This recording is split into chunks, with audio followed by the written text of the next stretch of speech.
बड़े बुजुर्ग कहते आए कि मारे पीछे पुकार है, और यही हो रहा है कर्नल पुष्पेंद्र सिंह के केस में। तो लोगों को ज्ञान की कमी है या साहस की कमी है, कुछ भी हो सकता है या करना नहीं चाहते। तो ऐसी स्थिति में on behalf of the country I am taking the rein and the complainant, I am going to launch an FIR. तो सर, ये आप एफआईआर कराने जा रहे हैं, ये सिर्फ कर्नल साहब की पिटाई हुई है, उनके साथ बर्बरता हुई है, इसलिए करवा रहे हैं? अगर किसी जवान के साथ होगी तो क्या वहाँ भी आप आएंगे आगे बढ़ के? तो हिंदुस्तान में आज के बाद में किसी भी सैनिक अर्धसैनिक बल के व्यक्ति या उसके परिवार के साथ में कोई भी अगर अत्याचार होगा तो कर्नल रण सिंह डूडी उस केस को लड़ेगा। लोग भूल जाएंगे इस तरह से मारपीट करना और कानून को हाथ में लेना। चलिए जो ट्रेंड चल रहा था कि कुछ नहीं होता मारने के बाद में, तो सिर्फ पुकार ही होती है और कुछ नहीं होता, समय आता है बदल जाता है, कंप्रोमाइज बदली कर देंगे। लोगों को पता लगेगा you take law in your hand and you are behind the bars. Jai Hind साथियों। साथियों, आपने सुना होगा हमारे पूर्वज बड़े बुजुर्ग कहते आए कि मारे पीछे पुकार है, और यही हो रहा है कर्नल पुष्पेंद्र सिंह के केस में जो पटियाला में मारपीट हुई। आज इस पर गहन चर्चा करने के लिए हमारे साथ है कर्नल डूडी साहब, जिन्होंने इसमें बढ़ चढ़ के अपना रोल अदा किया है जो शायद आम जनता तक नहीं गया है। हालांकि मैं पिछले 7 साल से YouTube पे आपके वेलफेयर से रिलेटेड इंफॉर्मेशन शेयर कर रहा हूँ। पहला कर्नल साहब के साथ पॉडकास्ट किया तो उसमें 1200 प्लस लोगों के कमेंट्स आए, जो कि बहुत ही विचारणीय है। सर, आपका बहुत बहुत स्वागत है। Thank you. आपने कर्नल पुष्पेंद्र सिंह साहब वाले केस में लीक से हटकर और सही डायरेक्शन पर एक्शन लेना शुरू किया। भीड़ आ जाती है, लोग आ जाते हैं, वीडियो बनाते हैं, यूट्यूब पर प्रचार होता है, लेकिन कुछ दिन के बाद सबको शांत हो जाता है। ऐसा ही कर्नल साहब के केस में आज कोई चर्चा नहीं कर रहा है। एफआईआर हुई है, क्या एफआईआर हुई है क्या नहीं हुई है किसी को नहीं पता है। मैं चाहूँगा कि आप थोड़ा सा इस पर प्रकाश डालें, और उसके बाद आपसे भी कुछ क्वेश्चन हैं जो कि मेरे व्यूवर्स ने पूछे हैं, वो भी मैं आपसे आपके समकक्ष रखूँगा। तो पहले आप थोड़ा सा इस पर प्रकाश डालें सर। देखिए साहब, इस केस में सबसे पहले जब हमने पॉडकास्ट किया था तो उसमें हमने कहा था कि हम हमारे प्यारे देशवासियों को 24 घंटे का टाइम देते हैं। यदि कोई भी व्यक्ति इसमें आगे आता है, कोई भी कार्रवाई करता है, हम उनके साथ तन मन धन से साथ। और अगर 24 घंटे के अंदर कोई नहीं आता है तो उसके बाद में 24 घंटे के बाद में कर्नल रण सिंह डूडी आएगा और इस केस को वो हैंडल करेगा, और पूरा देश मेरे साथ होगा। देश का ये आदेश होगा और मैं उस आदेश का पालन करूंगा। 24 घंटे तक किसी का जब कोई इनिशिएटिव नहीं आया तो हमने एक लेटर लिखा चीफ जस्टिस ऑफ इंडिया को। उसमें हमने कहा कि साहब, जो 1950 से लेकर आज तक जितनी भी घटनाएं हुई हैं मिलिट्री पैरामिलिट्री के फोर्सेस के अगेंस्ट, पुलिस की एट्रोसिटीज, उन सभी केसेस के बारे में कमेटी बना दी जाए। हम सबको आज 1950 से लेकर आज तक जितने भी केसेस हैं सब में न्याय दिलाएंगे, उनको कोई भी पीड़ित नहीं रह सकता। और दूसरा, इस केस में हमने कुछ कहा था कि एफआईआर में कौन कौन सी सेक्शन लगाई जाए। उसमें हमने ये भी कहा था कि साहब, जो एसएचओ और एसएसपी जिनकी ड्यूटी थी एफआईआर करना और वो अपनी ड्यूटी को वायलेट में ऑफेंस किया, उन्हें 166 था, उनके अगेंस्ट भी किया जाए। इसी बीच में honourable high court of Punjab and Haryana has passed an direction and the investigation has change from Punjab police to the UT. फिर हमारा जो तीसरा पॉडकास्ट आया था उसमें हमने कहा था कि माननीय मुख्यमंत्री साहब के पास में भी एक ऑप्शन है कि हमने सीबीआई की इंक्वायरी की भी डिमांड की थी सुप्रीम कोर्ट से। और जो हमने लेटर लिखा था चीफ जस्टिस ऑफ इंडिया को, बेंच के अंदर 3 माई लॉर्ड्स होते हैं, एक रजिस्ट्रार और 3-4 को हमने रजिस्ट्री कर दी है। रजिस्ट्री की स्लिप हमारे पास में है, हम उसको ट्रैक ले करके, और फिर हम वेट कर रहे हैं कि अभी तक कुछ टाइम लगता है कि वो अपना रजिस्टर करेंगे, हमें बुलाएंगे और इस चीज़ आगे बढ़ेगी। We are very positive because this is sensitive issue between 2 forces and national integrity. उसके बाद में हमने चीफ मिनिस्टर साहब से कहा था कि साहब, ये पावर तो आपके पास में भी, आप सीबीआई रिकमेंड कर सकते हैं, आप डिपार्टमेंटल इंक्वायरी में सबको सस्पेंड कर सकते हैं इंक्लूडिंग एसएस पटियाला। लेकिन उन्होंने ऐसा कुछ नहीं किया। तब हमने उनको कहा था कि साहब, आपके पास 6 दिन का टाइम है, जो आपके पास शक्तियाँ उनको उपयोग करें, न्याय करें। अगर ऐसा नहीं करेंगे तो 6 दिन के बाद में हम कुछ आह्वान करेंगे। तो साहब, आज वो 6 दिन पूरे हो गए। तो 6 दिन पूरे होने के बाद में हमने 2 एक्शन लिए। सर, मैं आपको थोड़ा रोकना चाहूँगा। मिसेज कर्नल पुष्पेंद्र ने एसएचओ से अप्रोच किया, वहाँ कुछ नहीं मिला, वहाँ उनको धमकियाँ मिली। उन्होंने एसएसपी से अप्रोच किया, वहाँ से भी उनको कोई न्याय नहीं मिला, वहाँ भी समझौते कंप्रोमाइज़ की बात की गई। मैडम ने माननीय मुख्यमंत्री जी के पास भी गई, उनसे भी अप्रोच किया, वहाँ से आश्वासन मिला। और मैडम ने माननीय रक्षा मंत्री जी तक अप्रोच किया। लेकिन जो एफआईआर हुई है, क्या वो एक्चुअली ऑफेंडर्स के अगेंस्ट में हुई है या उसमें भी कुछ घोल है? मैं आपको बता रहा था कि हमने 2 एक्शन लिए। एक तो ये है कि इस केस में हम वादी बनेंगे, I will be the complainant, FIR में लिखाऊंगा और इस केस को मैं टेकल करूंगा। और मैं भी आपको बताने जा रहा हूँ कि क्यों मुझे जरूरत पड़ी कि मैं आऊँ और इस केस में क्या होना चाहिए था, क्या नहीं हुआ। दूसरा, हमने प्रेसिडेंट ऑफ इंडिया को लिखा है, माननीय गवर्नर साहब से रिक्वेस्ट की है कि जब लॉ के अनुसार एफआईआर नहीं हो सकती, माननीय सीएम साहब के ऑर्डर के अनुसार पुलिस ऑर्डर नहीं मानती, लॉ एंड ऑर्डर सिचुएशन खराब है, तो ऐसी परिस्थिति में आप राष्ट्रपति शासन लागू कर दीजिए।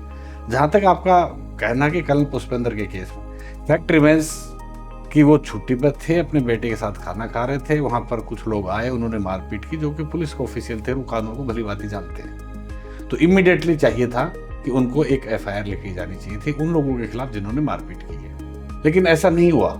जब मिसेज पुष्पेंद्र पुलिस स्टेशन जाती हैं तो वहाँ एसएचओ साहब कहते हैं कि साहब मेरी नौकरी चली जाएगी, वो एफआईआर नहीं लिखता। साथ में कोई धमकी देता है कि आपको भी पटियाला में रहना है, भी क्रिमिनल इंटिमिडेशन। उसके बाद वो एसएसपी साहब के पास में जाती है और एसएसपी साहब को चाहिए था कि जिन लोगों ने मारपीट की है, क्रिमिनल इंटिमिडेशन किया है, उन सब के खिलाफ, और एसएचओ जिसने एफआईआर नहीं लिखी उन सब के खिलाफ 166 के खिलाफ भी एक एफआईआर करते, जांच करते। लेकिन उन्होंने ऐसा नहीं किया। उन्होंने उन पर दबाव डालने की कोशिश की कि आप इस मामले में कंप्रोमाइज कर लीजिए, सेटलमेंट कर लीजिए। तो वहां पर एसएसपी साहब भी 166 के मुलजिम हो गए हैं जी। तो ऐसी परिस्थितियों में कुछ लोगों ने जाकर के सबूतों को नष्ट करने की कोशिश की, जो कि 201 में सबूतों को खुरदोद करने की धारा बनती है, जहां पर वीडियो रिकॉर्डिंग थी उसके साथ छेड़खानी करने के बात सामने आ रही है। जो ढाबे वाला था उसके ऊपर दबाव बनाया जा रहा है कि बयान जाए। एफआईआर अनजान लोगों के खिलाफ लिखी गई थी।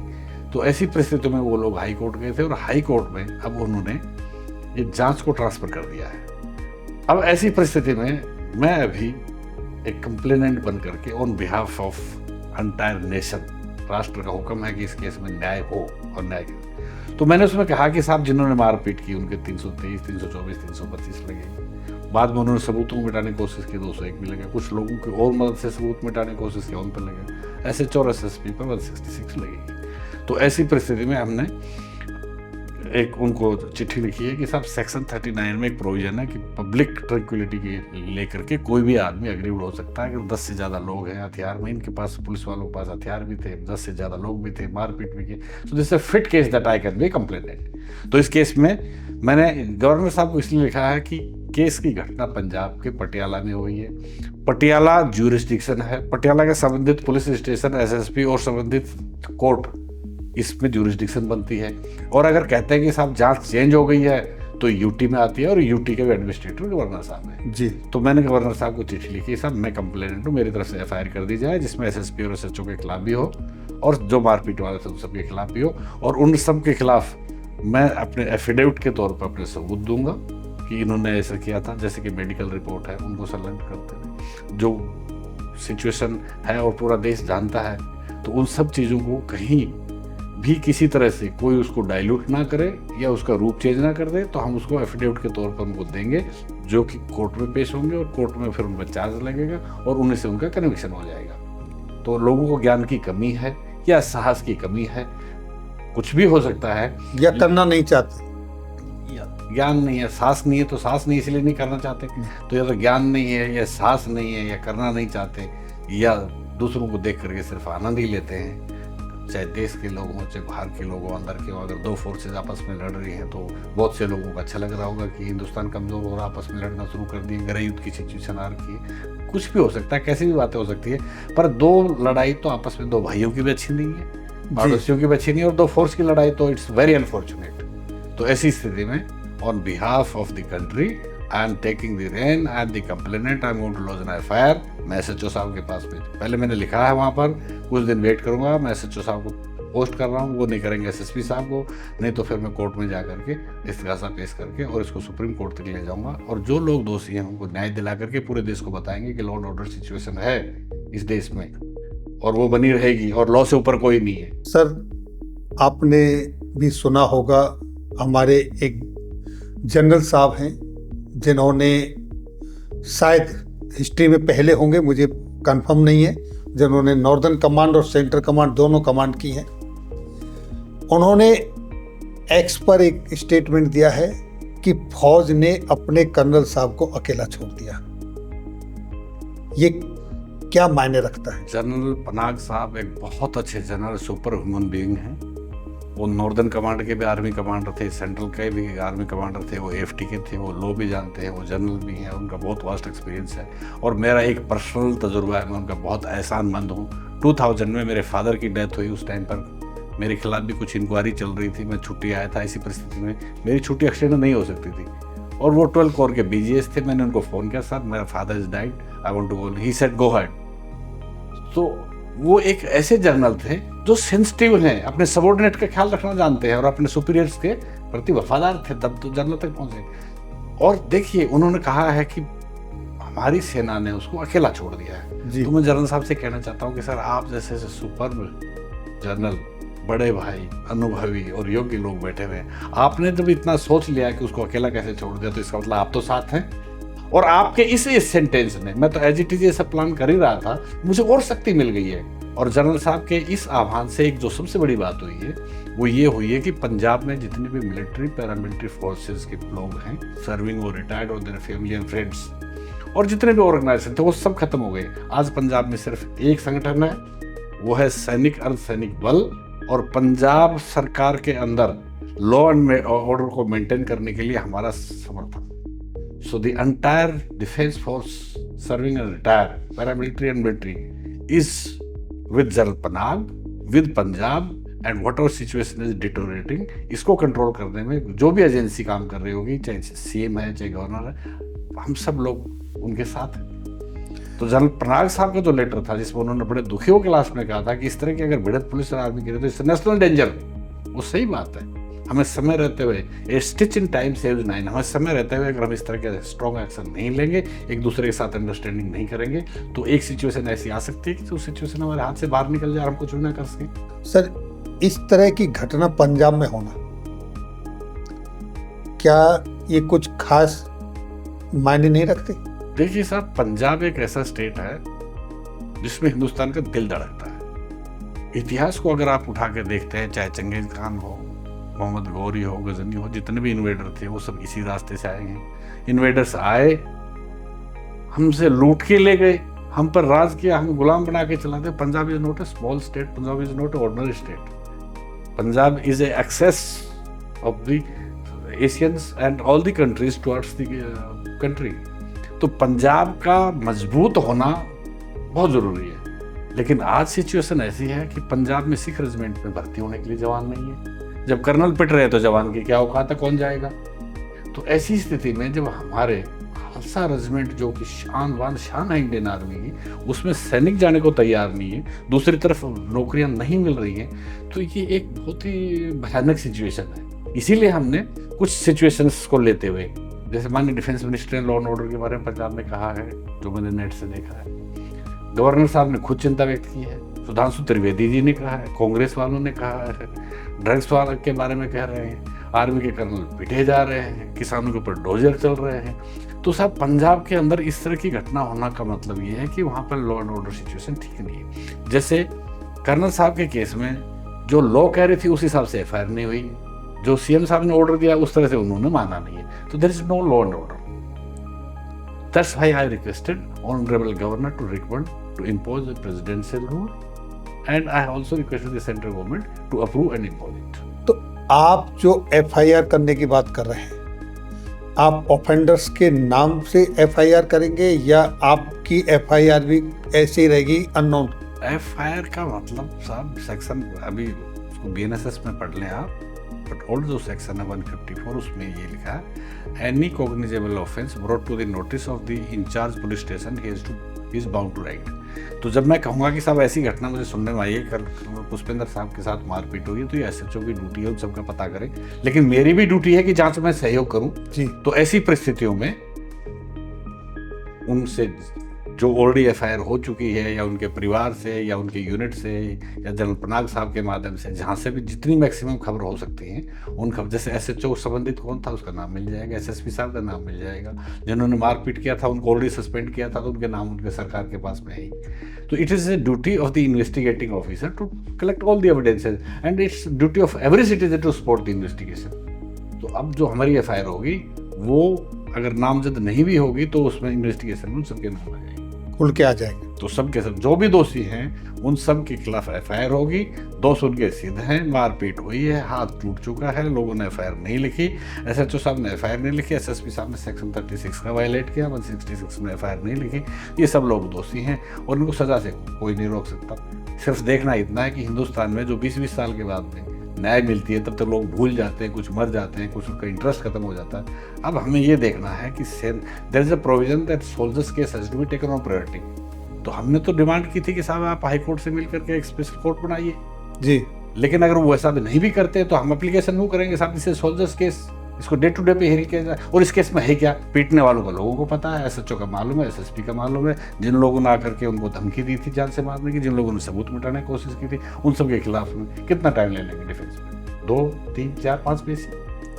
तो ये साल 6 महीने में मैं समझता हूँ कि वो सारे के सारे जेल चले जाएंगे, देश को मैसेज चला जाएगा कि कानून से ऊपर कोई नहीं, कानून को हाथ में कोई नहीं ले सकता। तो सर ये आप एफआईआर कराने जा रहे हैं, ये सिर्फ कर्नल साहब की पिटाई हुई है, उनके साथ बर्बरता हुई है इसलिए करवा रहे हैं? अगर किसी जवान के साथ होगी तो क्या वहाँ भी आप आएंगे आगे बढ़ के? इससे पहले हम जो भिवानी में बामना टोल है उसमें जो सूबेदार साहब के साथ हुआ उसमें भी वहाँ के चीफ मिनिस्टर को हमने लिख दिया है। और अभी मेरे जब तक मैं जीऊँगा मेरा उद्देश्य रहेगा कि किसी भी uniform person, whether he is paramilitary, he is military, anybody who doesn't have power of CRPC, और उनके साथ जो जाती हुई है उन सब का, चाहे वो सिपाही है चाहे सेनापति है, कानून में सब हम एक हैं। मारपीट होती है, चोट से लगती है, घर वालों को भी चिंता से बराबर होती है। तो मैंने कर्नल से पहले सूबेदार की एफआईआर के लिए जाता हूँ। मैं उड़ीसा में भी और राजस्थान में भी, राजस्थान में एक सिपाही पिटा या नायक पिटा है उसकी भी कर रहा हूँ, और उड़ीसा में किसी ब्रिगेडियर साहब की बिटिया के साथ में मारपीट हुई है तो मैं उसकी भी कर रहा हूँ। तो हिंदुस्तान में आज के बाद में किसी भी सैनिक, अर्धसैनिक बल के व्यक्ति या उसके परिवार के साथ में कोई भी अगर अत्याचार होगा तो कर्नल रण सिंह ढूंढी उस केस को लड़ेगा और जीतेगा और सबको न्याय दिलाएगा। बहुत बहुत धन्यवाद सर, आपने बड़े साफ शब्दों में अपना जो उद्देश्य है और जिस पर्पज से आप चल रहे हैं वो कह दिया। तो साथियों, अभी आपने सुना कर्नल रण सिंह ढूंढी साहब को, उन्होंने स्पष्ट कहा है चाहे कोई जवान हो, चाहे अफसर हो, कोई भी हो, चाहे आर्मी का हो या पैरामिलिट्री फोर्सेस का हो, अगर कहीं भी किसी के खिलाफ इस तरह की कोई घटना होगी तो वो सबसे पहले आगे बढ़ के उस केस को टेकअप करेंगे, उस केस में इनिशिएट करेंगे और उसकी लड़ाई लड़ेंगे। और मैं ऐसा इसलिए कर रहा हूँ कि मैंने जो आह्वान किया था 24 घंटे का कि या तो देश का कोई व्यक्ति करे मैं उसके साथ हूँ, या देश मुझे हुक्म दे, तो मुझे पूरे राष्ट्र का हुक्म है जी। India, my proud country has ordered me, Dudi, you go ahead, we are with you. So the entire country is with me, and that's my strength, that's why I'm heading ahead, and I'll change this trend. लोग भूल जाएंगे इस तरह से मारपीट करना और कानून को हाथ में लेना। चलिए, जो ट्रेंड चल रहा था कि कुछ नहीं होता मारने के बाद में, तो सिर्फ पुकार ही होती है और कुछ नहीं होता, समय आता है बदल जाता है, कमर भाई बदली कर देंगे, लोगों को पता लगेगा you take law in your hand and you are behind the bars, तो लोग वैसे भी फिर ये घटनाएं होनी बंद हो जाएंगी, कम हो जाएंगी। चलिए सर, बहुत बहुत धन्यवाद। और हम भी परमपिता परमात्मा से प्रार्थना करते हैं कि आपको शक्ति दे और आप अपने मिशन में कामयाब हों, और जो इस तरह की देश के अंदर जो असामाजिक घटनाएं घट रही हैं उन पर लगाम लगेगी। उम्मीद ही नहीं, हमें पूर्ण विश्वास है। आपका धन्यवाद चैनल पर बुलाया, आपके व्यूअर्स को डबल धन्यवाद जो समय निकालेंगे और देखेंगे। राष्ट्र मेरे साथ में, शक्ति मेरे साथ बनाए रखे, मैं न्याय दिलाऊंगा। Thank you. जय हिंद सर।